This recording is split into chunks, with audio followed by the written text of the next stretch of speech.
आता आढावा घेणार आहोत टॉप 9 महत्त्वाच्या बातम्यांचा। राज्यात पावसाचा जोर कायम राहणार। हवामान खात्याकडून विदर्भाला पावसाचा येलो अलर्ट तर रत्नागिरी जिल्ह्याला ऑरेंज अलर्ट जारी। 29 जूनला ज्ञानेश्वर माऊलींची पालखी पंढरपूरकडे प्रस्थान करणार। देहू आळंदी मार्गावर वाहतुकीत बदल। प्रस्थान सोहळ्यासाठी येणाऱ्या भाविकांच्या वाहनांसाठी देहू आळंदी इथे वाहनतळाची व्यवस्था। पालखी सोहळ्यासाठी पीएमपीएल प्रशासन सज्ज। देहू आणि आळंदीसाठी 26 जून ते 30 जून दरम्यान 148 बसेस सोडल्या जाणार। 29 जूनला ज्ञानेश्वर माऊलींच्या पालखीचं पंढरपूरकडे प्रस्थान होणार। पालखी सोहळ्यासाठी पुणे पोलीस प्रशासन सज्ज। तुकोबांच्या पालखीसाठी यंदा चेन्नईतून मागवली वेल्वेटची छत्री। सेवेकरी राजेश भुजबळ आणि मित्रमंडळींनी मागवली छत्री।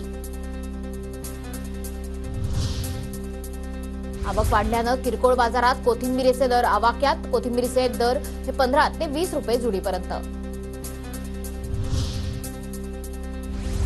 नवी मुंबईतील एपीएमसी बाजारात फळांसोबतच ओल्या खजुराची आवक वाढली। बाजारात खजुराची 50 रुपये प्रति किलो दराने विक्री सुरू।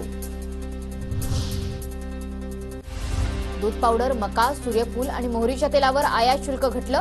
आयात शुल्क घटल्यानं परदेशातून अधिक माल आयात होणार।